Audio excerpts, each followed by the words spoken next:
You're broken. I don't want to play with you anymore. So, I've been playing a lot of the new Multiverses beta, and I've been having a blast with it. I mean, who wouldn't want to watch Shaggy Rogers pull a sandwich out of the ground and mercilessly beat Tom and Jerry into a furry pulp?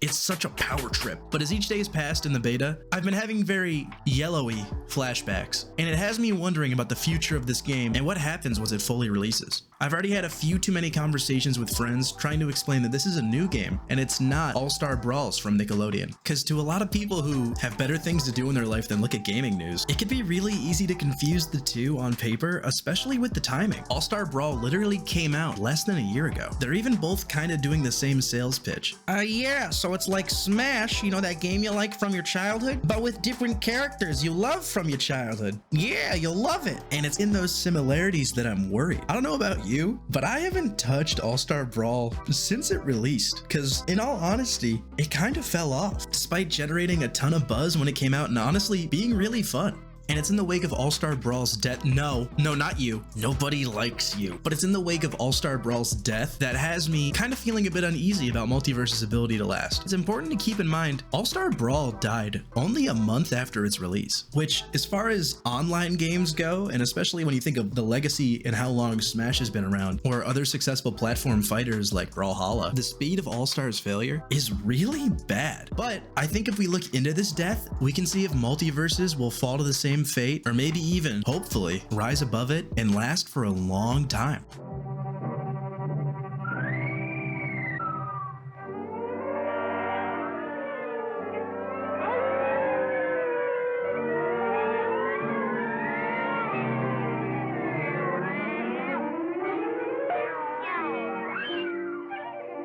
Well, that was spooky. I don't really know why we committed to that bit, but whatever. Now, no one can really say exactly why games die, but with All-Star Brawl, I think it's pretty definitive. Now, when it first came out, All-Star Brawl had a very similar start to Multiverses. Every big Twitch streamer was playing it, peaked at 10K on Steam, which honestly for a launch, especially a Smash clone in 2021, is a really strong start for a potentially really good game. But that's when the issues started showing themselves immediately. You see, unlike Multiverses, when All-Star Brawl first came out, there was no voice acting for the cast, which for a game trying to sell you on the nostalgia of seeing your favorite characters coming together is kind of a big deal. As SpongeBob's attacking Toph, you'd expect some good banter or at least something. The whole point of the game in the sales pitch is that I'm seeing these characters interact, and it's just nothing. It's not even that they did no voice lines. Listen to this, it literally sounds like my stepmom's bedroom.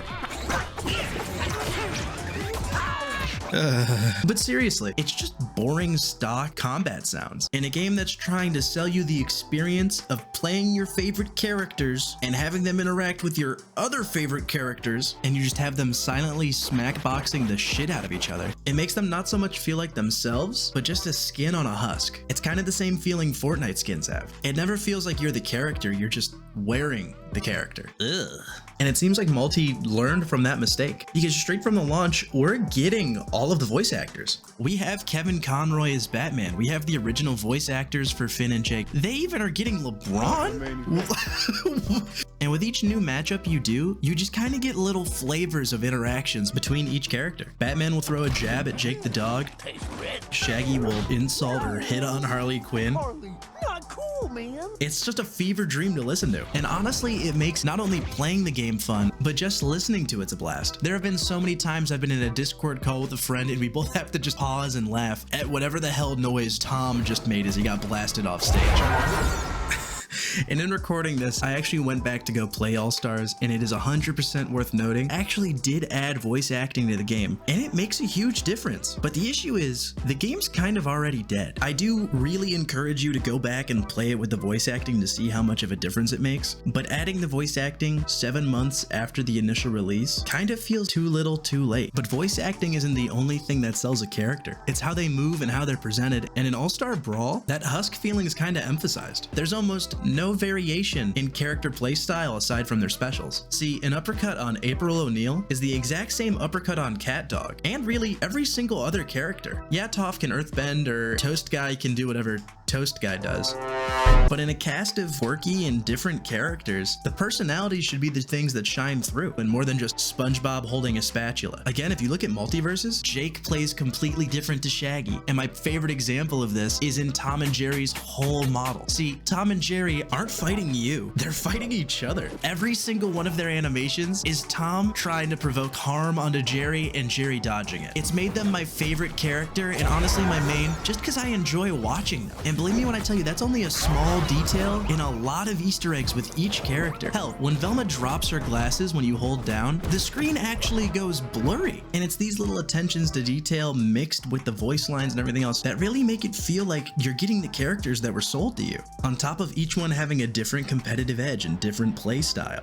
And speaking of gameplay, we should really focus on that. Psst, this is the point where you click the subscribe button. Now, as someone who's not only a casual Smash fan, but also just a casual fan of good core gameplay, I don't really feel like All-Star Brawl did anything that different enough to the Smash formula to really even justify its existence. Because you have to keep in mind the selling point. In the state that All-Star Brawl released, the characters you were sold, they were really just skins. And yeah, that's fun to see for the first couple times, but if the personality of those characters isn't shining through and the core gameplay is something I can get somewhere else for free, like Brawlhalla or this really cool new game you haven't heard about yet, wink, wink, why would I pay to play or continue to play All-Star Brawl? The game lacks this key thing I like to call content drip, which is basically just the amount of content that you're given or you look forward to getting throughout playing a game. There's no leveling up characters, there's no quests, there's really no unlockables, there's no built-in progression. Like, yeah, you can get better at the game, but I want the game to tell me I'm better at the game. I show off that I am, and it just lacks that. There's no replayability to that. This isn't to say it has to reinvent the wheel, but if it just added some sort of twist to the Smash formula everybody knows, it could kind of justify its existence a little more. Yeah, it might still be the same cake you like, but there's some different ingredients in it. And oh boy, is Multiversus a good fucking cake. In talking about it with some friends, I realized that Multiversus is to Smash what Bloodborne is to Dark Souls. I just want to talk to him.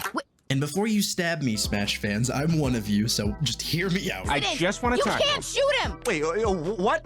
What are you doing? I'm not saying one is inherently better from the other, because I know some people think Bloodborne is just the better game, whereas Dark Souls, or Smash in our case, had blocking and allowed for a lot more of a block, counter type fighting. Multiversus has no block, and neither did Bloodborne. It was all about dodging, getting out of the way, trying to strike quick, get out, and always constantly moving. And honestly, I think it's a great shakeup for both genres. Every single Multiversus game, it's just chaos and action. Dodge and attack, jump and weave, and you get dodged and it's just mwah. It's like playing Smash, but everything's turned up to 11. And because of that, it's really fun and addicting, but also justifies its spot for existing gameplay-wise. And then that addicting, high-octane gameplay is only complemented by all the systems around it. You have online rematch systems, making it even easier to dog on someone again. Just as you're about to finish up, you notice you have a little bit more of your quest to do, or you're almost about to unlock a new character, so you keep playing. There's always something to grab around the corner, and it's really exciting and addicting.